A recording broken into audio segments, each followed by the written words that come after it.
नमस्कार, मी सुवर्णा माटेगावकर. माझ्या यूट्यूब चॅनलवर तुम्हा सगळ्यांचं मनापासून स्वागत.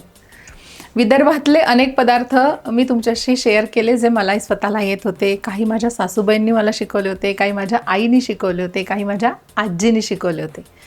त्यातला एक अतिशय साधा सोपा पदार्थ आहे ते म्हणजे विदर्भातलं स्पेशल चिंच गुळाचं वरण. आता तुम्ही मला म्हणाल की चिंच गुळाचं वरण याच्यामध्ये दाखवण्यासारखं किंवा करण्यासारखं असं काय कठीण आहे? नक्कीच कठीण नाही, खूप साधा सोपा पदार्थ आहे तो. पण साधा सोपा पदार्थच परफेक्ट चवीचा जमून यायला काही गोष्टींचं भान ठेवावं लागतं. त्याच्यामुळे आज मी चिंच गुळाचं वरण किंवा ज्याला आपण चिंच गुळाची आमटी असंही म्हणू शकतो, ते मी माझ्या स्टाईलनी कसं करते ते तुम्हाला दाखवणार आहे. चला आपण आधी त्याचं साहित्य बघूया.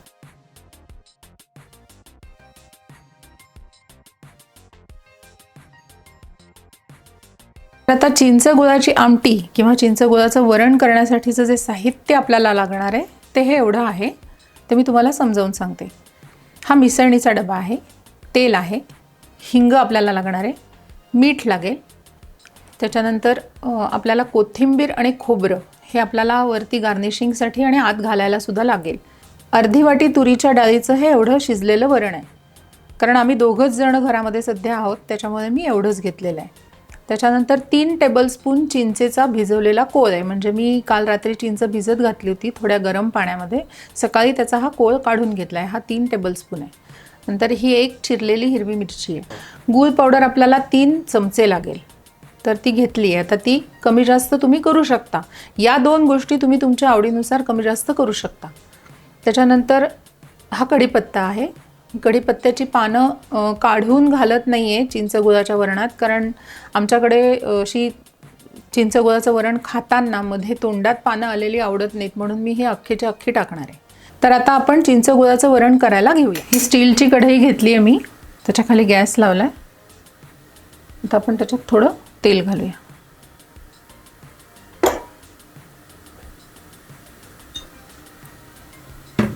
चिंच गुळाच्या वरणाला तेल खूप जास्ती लागत नाही. जर तुम्हाला आवडत असेल तर तुम्ही वरनं फोडणी एक्स्ट्राची देऊ शकता, तिखटाची फोडणी. पण आमच्याकडे सगळ्याच गोष्टी माइल्ड आवडतात, सोबर आवडतात, त्याच्यामुळे मी माझ्या पद्धतीने करते. मोहरी टाकली आहे थोडी.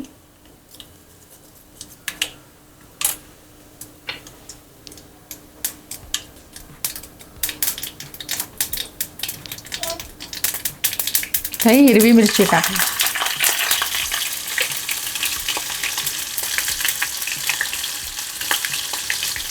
थोडी हळद,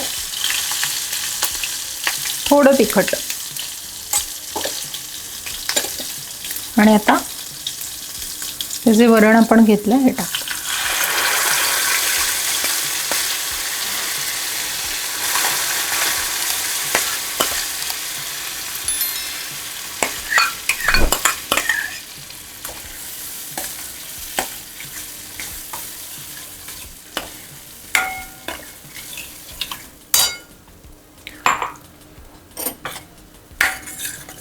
आता हे असं नुसतं थोडं शिजवून घ्यायचं.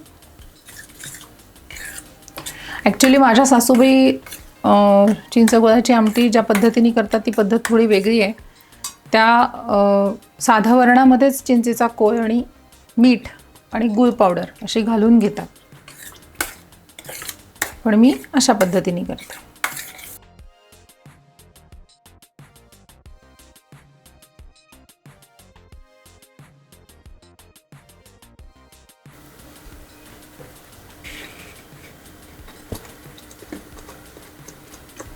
आता याला थोडी उकळी आली आहे, त्याच्यामध्ये आपण हा चिंचेचा कोळ घालतो.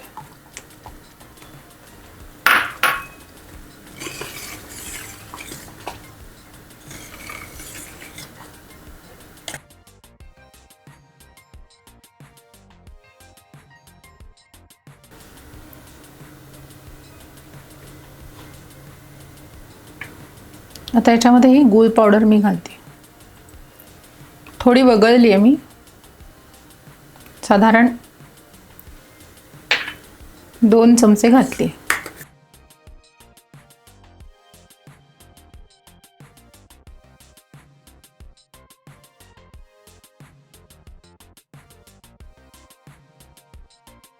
आता पुन्हा याला उकळी आली की आपण ह्याच्यात गोडा मसाला घालूया. प्रत्येक घरामध्ये तिखट मिठाचा जो मिसळणीचा डबा असतो त्याच्यात हा ब्राह्मणी किंवा गोडा मसाला असतोच. तो या चिंच गुळाच्या वरणामध्ये मस्ट आहे. तो मी 1 ते सव्वा चमचा घातलाय.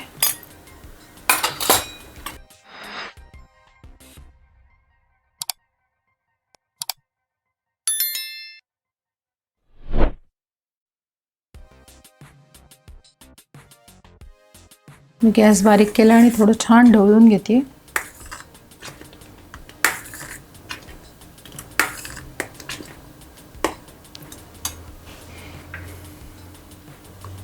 आता याच्यामध्ये मी गरम पाणी घालणार आहे. तुम्हाला वरण कितपत पातळ हवं आहे त्याप्रमाणे तुम्ही पाण्याचं प्रमाण ठरवू शकता. आमच्याकडे खूप पातळ वरण आवडत नाही, इतपत घट्ट, आणि तसंही हे आता उकळल्यानंतर आळून येईल थोडंसं, तर मी एवढं घातलेलं आहे. आता मी गॅस वाढवते.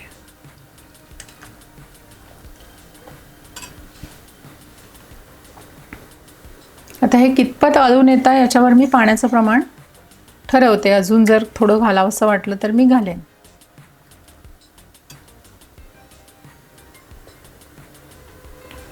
मी मगाशी हिंग पण दाखवलं होतं, पण मी ते फोडणीत घातलं नाही, कारण माझ्या पद्धतीप्रमाणे मी हिंग नेहमी वरून घालते. त्याच्यामुळे त्याची चव खूप छान लागते, जास्ती चांगल्या पद्धतीने त्या पदार्थाला चव लागते. आता ह्याला उकळी आलेली आहे, आपण आता हिंग घालूया.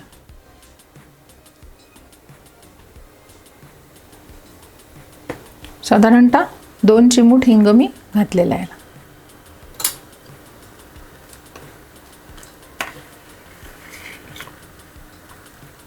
वा, सुंदर सुगंध येतोय. आता मी याच्यात मीठ घालते. गॅस कमी केलाय.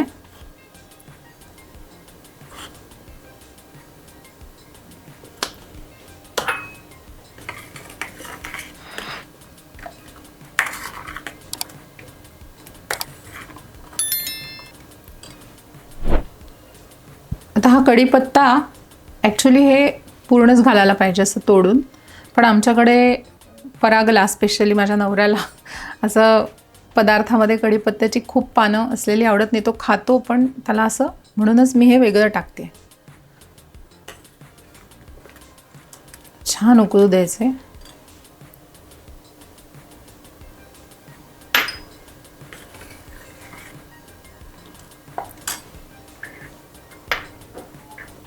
आता थोडं खोबरं टाकते. कुठल्याही फोडणीच्या वरणात किंवा आमटीत खोबरं हे मस्ट असतं घालणं. त्याने एक खूप सुंदर बाईट आणि चव त्या पदार्थाला येते. आणि कोथिंबीर.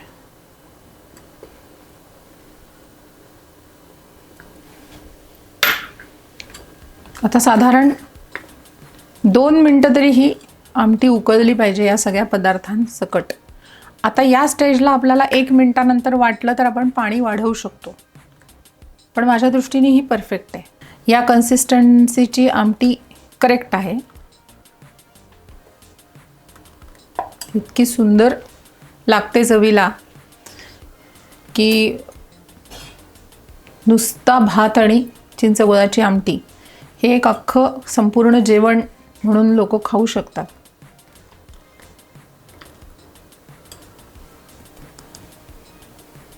आता ही छान उकळू देऊया आपण.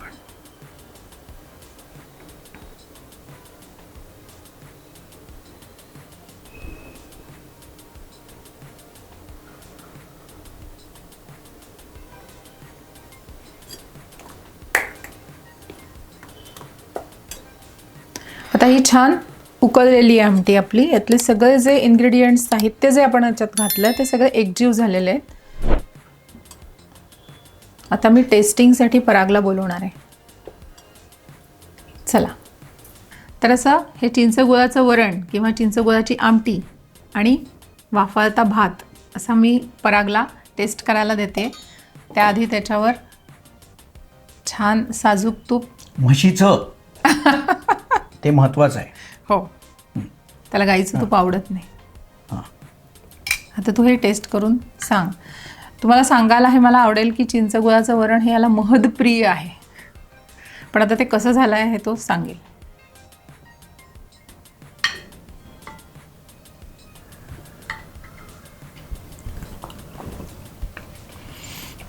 एक नंबर. चिंच गुळाचं वरण असं आहे, ते असलं कुठली भाजी बिजी काही लागत नाही. फक्त चांगलं एक उत्तम असं वरण असेल ना, तर मी सकाळ संध्याकाळ हेच खाऊ शकतो. त्यामुळे आज या रेसिपी करण्याच्या निमित्ताने आज माझा दिवस मस्त जाणार आहे. म्हणजे मी अधूनमधून तुला देत असते चिंच गुळाचं वरण. एकदम एक नंबर झाला आहे.